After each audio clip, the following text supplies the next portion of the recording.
They removed my chair. That's how it started. Not a firing, not an email, just one Monday morning, I walked in and found my ergonomic meshback chair, the one I'd bought myself during our ramen noodle startup days, replaced with a plastic conference room reject that wobbled when you breathed near it. No note, no explanation, just silence. Like someone had quietly erased a part of me and expected me not to notice. I laughed, not because it was funny, but because it was so. Them. I was the one who built the back end in my garage when the company was 3 people and a Google Doc. I was the one who figured out how to make our software HIPAA compliant in 48 hours before that investor demo in year one. I was the one who stayed up until 3 a.m. debugging a permissions leak no one else even noticed. But sure, let's pretend this was about chairs now. The new girl, Carly, 24 and permanently perched on the edge of someone else's desk like a Labrador in lip gloss, walked by with a green smoothie and chirped, "Oh, they must be streamlining again." Then she turned on her heel and pranced into a meeting I wasn't invited to. Another one. Listen, before we get too deep, can I ask you a quick favor? If you're enjoying this kind of story, just click the subscribe button and give it a like. I know, everyone says it, but 90% of folks listening never subscribe, and it honestly keeps the team caffeinated and off the ledge. All right, back to the disaster. The company didn't always feel like this. Back then, we had 6 folding tables, a shared Slack password, and dreams so big they cracked drywall. I was Melissa from engineering. No one called me Melissa in tech or Melissa in backend. I was just Melissa, co-founder in everything but LinkedIn titles. My name was on the articles of incorporation. In the early days, we wore too many hats, tripped over power cords, and prayed our AWS credits wouldn't run out. But there was something sacred about it. We were building something real. Then came the daughter. Avery, the founder's little princess who once spilled kombucha on our first prototype and said, why does it look like a calculator from the 90s? Back then, she was just a guest, home from college, taking selfies in front of our whiteboards and calling it content. Fast forward 2 years and she's Chief Vision Officer. No, seriously, that's her title. Vision Officer. Like she's the Oracle of Delphi with a marketing degree from a party school. And somehow, every week she gathered more gravity, hosting these strategic huddles that looked like cult meetings for brand consultants, complete with mood boards and LED candles. I stopped getting invites right around the time she rebranded our dashboard into something that looked like a Pinterest board for toddlers. But I kept my head down. I thought I could outlast her. I thought competence still mattered. I was wrong. The chair was just the start. They moved my desk next, out of the main bullpen and into a corner near the printer, between the intern's locker and the mop closet. Suddenly, I was out of range of the whiteboard, the coffee chats, the war room. Out of sight, out of strategy. The founder, Avery's dad, tried to soften it. "We're just decentralizing, Mel, giving teams more ownership." But I saw the way his eyes darted toward the glass office where Avery now held court like a Netflix queen. He wasn't leading anymore. She was, or she thought she was. And here's the kicker, I let it happen, not because I was weak, but because I thought my work spoke for itself. I thought the system I built, the millions of lines of code, patents, the product market fit, I thought that would insulate me, make me unassailable. I didn't realize I was the frog in the pot. Every efficiency she introduced chipped away at something I'd built. Every new hire came with a whispered, "Don't worry, she won't be here much longer." They weren't even subtle, but I wasn't about to go quietly. I started taking notes, not the kind Avery's consultants scribbled in their branded notebooks. Real notes, code change logs, architecture decision records, emails approving key features, my name on every commit, every contribution timestamped and backed up. I wasn't documenting, I was preserving history. Mine, because somewhere deep down I knew a storm was coming, and when it hit, I didn't plan to cower under Avery's mood boards. I planned to flip the whole damn table. The day Avery got her nameplate, something shifted. It wasn't the title. Chief Vision Officer was as made up as her eyelash extensions, but the way people looked at her. Suddenly, she was no longer the founder's kid who microwaved salmon in the break room. Now she was floating through hallways in silk blouses, tossing around phrases like user journey mapping and paradigm shift like confetti, with a shadow of consultants flanking her like backup dancers. I remember standing in line at the espresso machine when I first saw the plaque on her office door, Avery Carlisle CVO. It had gold lettering and everything. I blinked. We'd never even had a CMO, let alone someone in charge of vision. The consultants arrived the next day. They looked like they'd been birthed from a branding agency's womb. Square glasses, ironic beards, and energy that screamed, I once gave a TEDx talk about fonts. They held meetings with titles like Vision Architecture Alignment and Optimizing Narrative Pathways. They asked invasive questions like, what does Melissa mean to the product journey? With their heads tilted like sociopathic parrots. I answered their questions, politely, succinctly. Then I went back to writing the actual code that kept our product breathing. That's when things got weird. Budget approvals started skipping my desk. I'd been the technical check for years. Nothing rolled into dev without my sign-off. But one morning, I opened our internal dashboard and saw a $64,000 invoice pushed through for UX aesthetic overhaul by a vendor I'd never heard of. I messaged our ops lead Josh, me, who greenlit this. Josh, thought it was you. Nope, it wasn't. I checked the logs. Guess who clicked approve? Avery, using her shiny new exec badge. When I brought it up to her directly, calmly, in a Slack DM, she replied with, vision alignment is part of our leadership priorities now. Hope that makes sense. And added a star emoji, a star, as if she just told me I won Employee of the Month for keeping my mouth shut. Later that week, the founder pulled me aside. Don't worry, Mel, he said, clapping me on the shoulder like a man who'd read a LinkedIn article on servant leadership. Avery's just bringing in fresh perspectives. The consultants are temporary. Let her play around. You know the real stuff runs through you. I wanted to believe him. I really did. But the real stuff, it was slipping through my fingers like sand. And he didn't seem to notice, or worse, didn't care. Then came the project proposal. It was a new module, something I'd prototyped in my off hours, a feature request we'd been kicking around for months but couldn't greenlight due to bandwidth. I opened the shared doc to find a 42-page PDF outlining my architecture. Only it wasn't mine anymore. The cover page listed Carly as the lead. I wasn't even mentioned. Not in the team credits, not in the source citations. Nowhere. I stared at it for a long time, my coffee cooling beside me, pulse in my ears. I checked the edit history. The original draft was mine. The same file I'd shared in Slack weeks ago. Just copied, renamed, and stripped of me. My initials were still hidden deep in the comment threads like forensic fingerprints, but the narrative had been rewritten. Carly, with her flair pens and performative competence, was now the face of the project. I didn't confront her, or Avery, not yet. I saved a copy, downloaded the original threads, documented the commit trail. Quietly, methodically, I began building a separate folder, my insurance policy. I didn't cry, didn't scream. I smiled through meetings, nodded at Avery's buzzword bingo, and pretended not to notice when I was left off the invite list for the product roadmap offsite.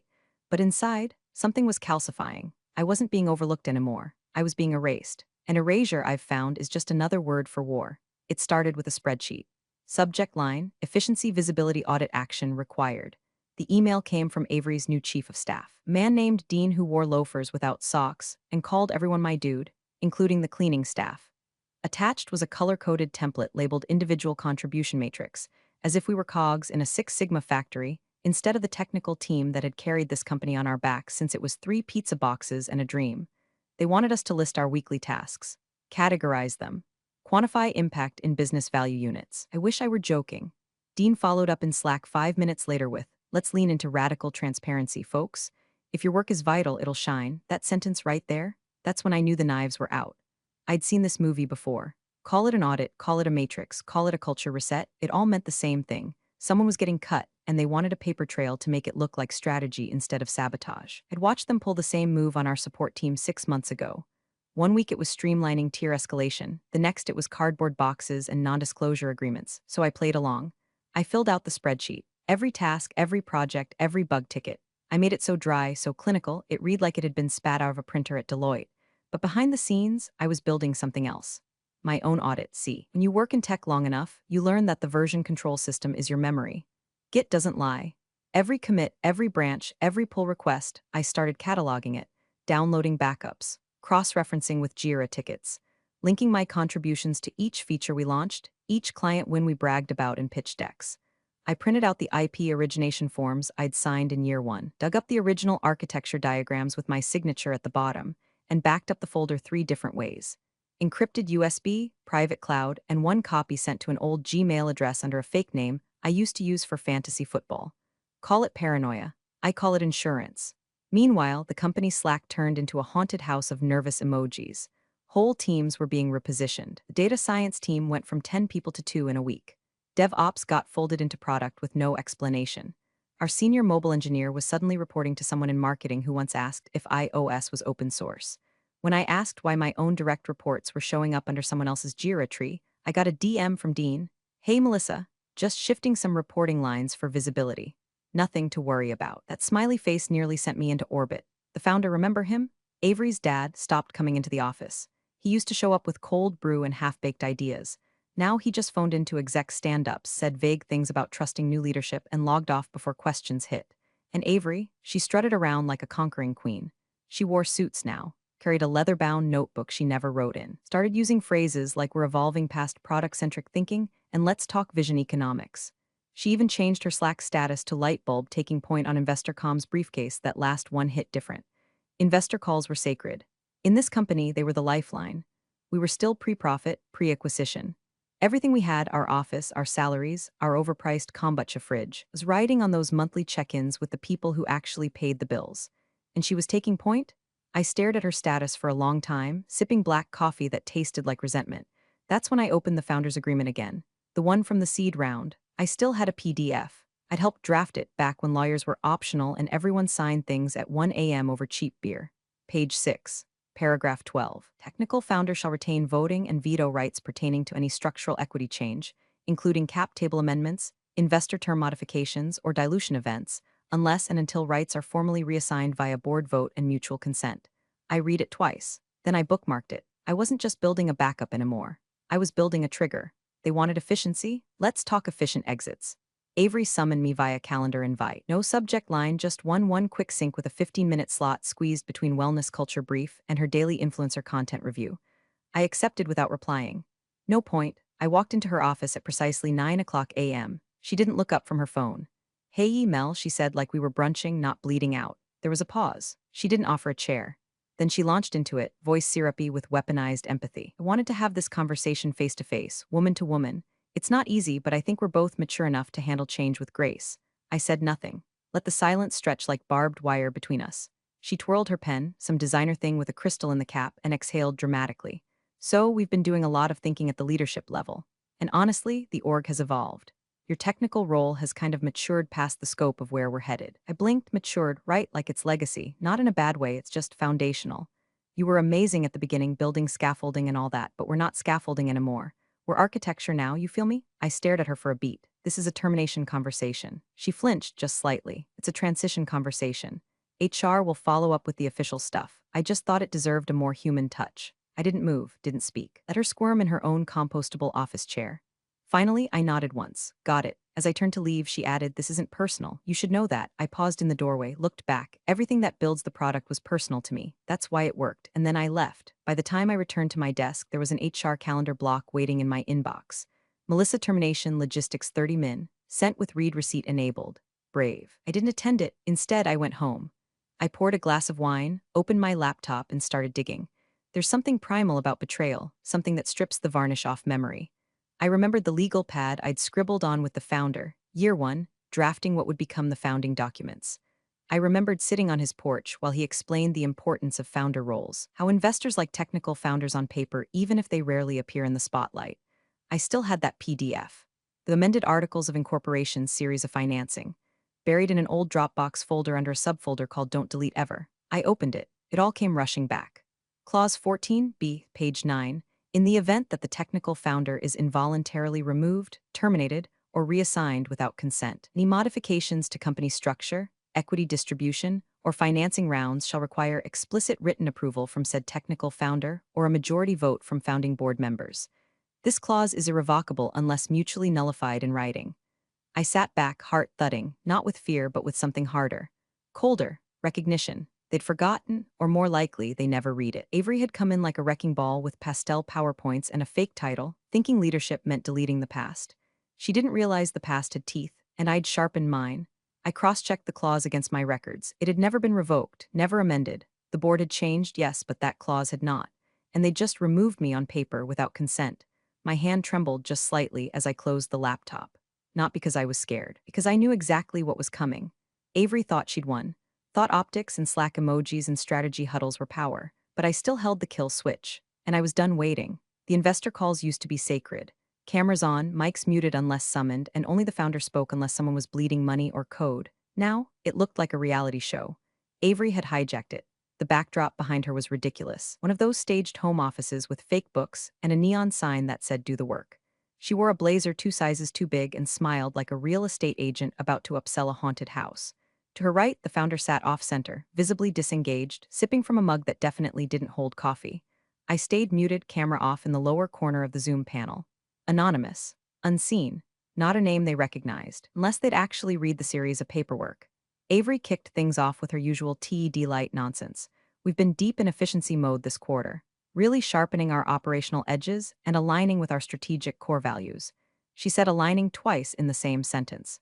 I watched one of the older VCs wince like he'd bit down on tinfoil.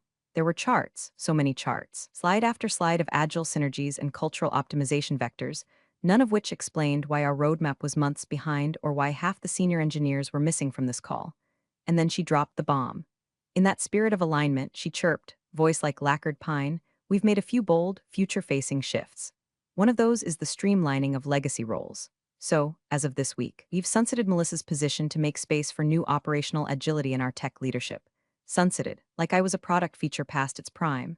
No one spoke, not even the founder. He blinked slowly, gaze fixed somewhere off-screen, as if watching his company become unrecognizable in real time. My mic stayed off. My camera stayed dark. Avery beamed. "We're thrilled about what this means for velocity going forward. Our consultants have helped reimagine the product lifecycle, and we're excited for Series B scalability now that we've shed some of the structural lag." I could have exploded, could have unmuted and burned it all down live in front of the board. But I didn't. Instead, I unmuted with perfect timing, just as Avery was moving to the next topic. "Thanks for the transparency," I said evenly. "I'll make sure legal has everything they need to update the cap table." Dead silence. Avery's smile cracked just slightly. Her hand hovered near the trackpad like she wasn't sure whether to mute me or block me altogether. One of the investors, a thin man with a habit of tapping his pen against his cheek, froze mid-motion, then scribbled something. Slowly, deliberately, the founder finally shifted. He looked up, then looked at Avery. Nobody said a word. I clicked leave meeting and closed my laptop with a calmness I didn't feel. Then I sat back in my chair. I the one they'd tried to erase, and stared out the window of my apartment as traffic hummed below. It was done. They had made their move, publicly, on record, and now I would make mine, not with noise, not with Slack rants or HR tantrums, with paper, with ink, with the clause they forgot to read but I never stopped guarding. Because the thing about bombs is they don't need to be loud when they land. They just need to be timed right, and mine was ticking. The next morning, Avery floated into the office like she'd just been crowned. Hair blown out, heels clacking like war drums, and that smug upward tilt of her chin that said, "I won." She passed by the engineering pit with a box of artisanal donuts, one of her new culture rituals, and dropped them onto the breakroom table like an offering. "Sugar for synergy," she chirped. Nobody laughed, but that didn't stop her from twirling around and retreating into her glass-walled throne room. I noticed someone had added a tiny plaque to her door. "Avery Carlisle, co-founder and CVO, co-founder." I stared at it so long I forgot I was holding my coffee until it went cold in my hand. By noon, Slack was a fireworks display of forced celebration. Kudos to Avery for decisive leadership during a difficult pivot. Thrilled to be part of this next chapter. Feeling so aligned, most of the comments came from people with consultant in their titles, or those who had attached their wagons to her rocket since the day she arrived. One junior designer even posted a selfie holding a latte with #Team Avery in foam art. I didn't respond. I just read, archived, noted names. The press release hit around 2 p.m. Glossy and shallow, published on one of those startup PR mills with more sizzle than substance. The headline made my jaw tighten. Avery Carlisle promoted to co-founder in strategic restructure aimed at growth and vision leadership. I read it twice, then a third time. There it was in black and white. Avery Carlisle, recently named co-founder, will lead upcoming investor engagement and spearhead product evolution. No mention of me, no correction, no truth. She'd rewritten history, not just mine, the company's. By 3 p.m., I received the official notice. A cold little PDF from HR titled, "Termination Confirmation, Melissa Hartley." I opened it slowly, like peeling back a bandage. The language was sterile, stuffed with per compliance and per our internal restructuring process, but one sentence made my fingers tighten on the mouse. "We confirm that your employment with the company, originally commenced as an early employee on June 1, 2016, has been formally terminated as of early employee." I wasn't an employee when I started. I was the technical founder. The person who built the technical infrastructure. The one who signed the damn incorporation documents while Avery was still posting dorm room selfies. They didn't just erase me. They were trying to rewrite me as something I never was, just another warm body who used to work here. I stared at the screen for a moment too long, breathing like I'd just come up from underwater. Then I stood up, walked to the window, and counted 5 taxis before I turned back to the desk and opened my archive. I scrolled past old pitch decks, legal templates, dated email threads, then I found it. Cap Table Series A signed final PDF click. Next to the founder's name, 2 lines down, Melissa Hartley, technical founder, 10% initial equity, voting rights attached. Then another doc, series a term sheet, founder's clause, veto rights. I'd forgotten how direct it was. Not written in legalese, not buried in jargon. Just plain and ironclad. In the event of involuntary removal of the technical founder without formal reassignment of role or equity adjustment, all structural modifications to funding, board appointments, or ownership shall be subject to founder veto per clause 12C. I forwarded both documents to my lawyer with a short note. "Let me know when you've reviewed. I think it's time we reminded them what they signed." 1 hour later, she replied, reviewed, solid, and hilariously overlooked. Do you want to send them a courtesy flag before I reach out to opposing counsel? I typed back, no. Let them keep celebrating, because that's the thing about false victories. They make people loud, careless, overconfident. And the higher Avery climbed on her paper crown, the harder the fall would be when gravity came knocking, with a clause, a signature, and a timestamp they couldn't erase. The next investor call was scheduled for Thursday at 11 o'clock a.m., sharp. But at 10:58, you could already feel the tension bleeding through the Zoom grid. Most of the usual smiles were missing. Cameras on, but no one speaking. Avery sat dead center, flanked by Dean and two consultants dressed like they'd been AI generated for a stock photo. The founder was off camera, his black square labeled Michael Founder, mic muted. I logged in under a generic guest account, audio only. No one needed to see my face, not yet. Avery kicked it off the way she always did, overconfident and overrehearsed. Good morning, everyone. Before we jump in, I want to acknowledge what an exciting quarter we've had. The structural realignment complete and our executive team optimized. We're positioned to accelerate Series B with a leaner, more agile framework. She went on like that for a while. Buzzwords on buzzwords. I half listened, half watched her performance. The same clipped cadence, the same smug little smirk every time a slide changed. This time, though, the investors weren't nodding. They weren't smiling. They weren't even blinking. That's when Peter, lead investor, primary check writer, and the only person on the call who once asked a real question about infrastructure, cleared his throat. Avery, he said, leaning slightly into his camera, before we proceed with today's financial approvals, I have a quick question. She straightened, of course. Peter tapped something on his desk. Then, casually, who signed as technical founder on the original series of documents? Dead silence. Avery blinked, smiled too fast. I'm sorry, who signed as technical founder? Legal flinched visibly in his window. The junior associate next to him began furiously scrolling on a second monitor. Dean leaned toward Avery, whispering something off mic. Avery tried to keep the grin alive, but it had cracked at the edges. I believe that would have been Melissa Hartley, but as you know, she was an early-stage contributor. We've since restructured her role. Peter cut her off. You fired her. It wasn't a question. It was a fact. Dropped like a lead weight. Avery's smile evaporated completely. We sunsetted her position as part of a strategic shift. Peter said, eyes narrowing. You do realize that the original term sheet included technical founder veto, rights tied to financing events, correct? More silence. The kind that doesn't happen in normal meetings. The kind that makes people sweat. One of the other VCs muted himself mid-cough. Another minimized his camera entirely. Peter tapped again, louder this time. I've reviewed the clause, and unless I'm mistaken, no Series B can proceed without her written approval. That includes valuation adjustments, equity allocations, and cap table changes. Dean whispered louder now. I saw legal hold up his hands as if to say, give me a second. Avery finally spoke. Peter, we were under the impression that Melissa's departure nullified those provisions. She was no longer active in the company. And yet, Peter said, voice now cold, you issued a press release naming yourself as co-founder, while failing to notify us that the actual technical founder, with legal veto power over this very round, was removed without board vote or equity reassignment. Avery went pale. Someone exhaled audibly on the call. From my end, I said nothing. Just leaned back in my chair and stared at the ceiling while listening to the unraveling. Peter continued, we'll need to pause any movement on Series B until this is resolved. I'll be requesting a formal review of all recent executive decisions and press statements. Legal, he turned slightly to his right, you'll be coordinating with Melissa's counsel moving forward. Avery looked like she'd been slapped in slow motion. Still off mic, still off camera, I smiled. Not big, just enough. They'd finally read the contract. The clock had struck clause. By Friday, the wheels had come off. The Series B deck, carefully crafted, color-coded, filled with Avery's smiling headshots and graphs pointing skyward, was pulled offline by noon. The shared folder read, access revoked by legal ops. Dean pinged people in Slack with frantic messages like, does anyone have a version saved? And let's not panic, just pivot, but everyone knew. The panic had already arrived in full business casual attire. I wasn't in the building, but I didn't need to be. Chaos has a signature scent, it seeps through subject lines and CCs. I could smell it from my couch. At 3:47 p.m., a board-wide memo leaked. Emergency session scheduled, cap table discrepancy and founder's clause review. I wasn't on the invite list, but two people forwarded it to me independently with variations of holy shit. One even added a popcorn emoji. I opened my laptop and did nothing. Let the theater unfold. That evening, Avery's name disappeared from the company website's leadership page, quietly without comment. The cached version still showed her next to the founder, beaming, confident, untouched by reality, but the live version had shifted. Now, only Michael's face remained, that tired, haunted expression of a man who handed the steering wheel to his daughter and woke up in a ditch. Then came the Slack mutiny. Strategy huddle was locked. Vision board deleted. A new channel popped up, company updates, run exclusively by legal and ops. The first message was pinned. Pending legal clarification, all strategic communications are paused until further notice. Please refrain from external outreach. Avery didn't post once. I'm told she stormed out of the office that afternoon, ripped her nameplate off the door, shouted something about toxic jealousy, and slammed her laptop shut in front of an intern. The laptop now sat boxed on HR's desk.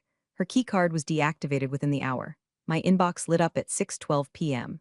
Subject, open door next steps discussion from Michael Carlisle. Melissa, I understand things have been complicated. The board is currently reviewing all structural options.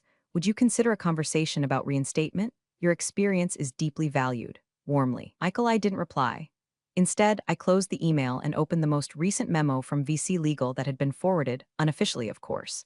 It read, as per Clause 12C of the Series of Agreement, no further equity modifications, funding authorizations, or board appointments may be executed without written consent from the named technical founder, Melissa Hartley.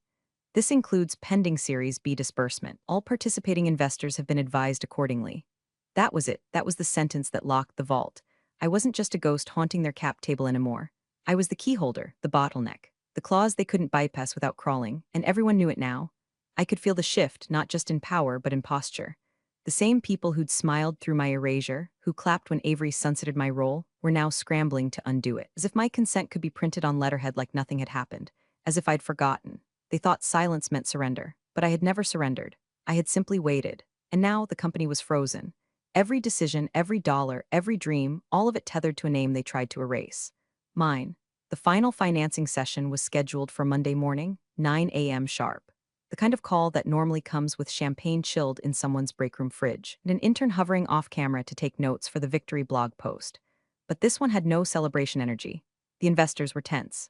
The founder looked 10 years older. His square on the call showed him in a stiff button-down, eyes sunken, lips pressed in a permanent line.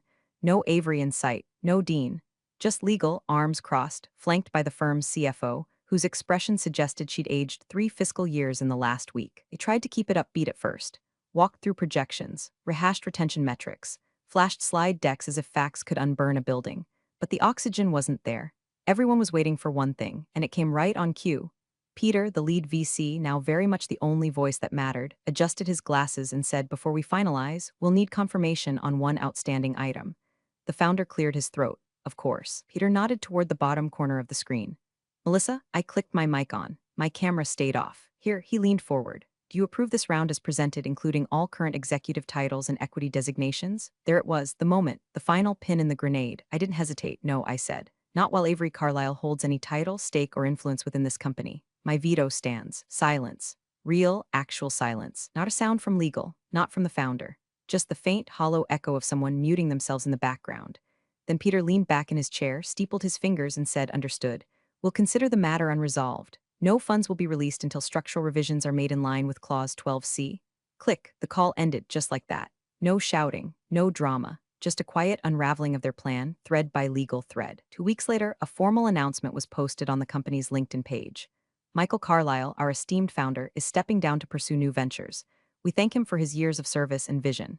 No mention of Avery, but buried 3 lines down was this. Interim leadership will consult with original technical founder, Melissa Hartley, as strategic advisor during the transition. That same day, someone forwarded me an internal Slack screenshot. Avery had messaged, it's not a resignation if you were never actually fired, right? Followed by a broken heart emoji. An hour later, her name disappeared from the company directory, quiet as a deleted Google Doc. I never replied to Michael's second email. I didn't need to. Instead, I moved into my new office, same city, new building, one with real light and no glass fishbowls pretending to be collaboration. On the wall behind my desk, a simple brush metal plaque. Melissa Hartley, founder, CTO, advisor, no adjectives, no hashtags, just truth. People think revenge has to be messy, public, loud, but I didn't fight dirty. I didn't smear anyone. I didn't even raise my voice. I just read what they signed. And then I let the paper do the talking. Thanks for watching, you cubicle warriors. Hit that subscribe button. Unless you're my old boss, then you're on your own. Revenge of the coffee pot strikes again.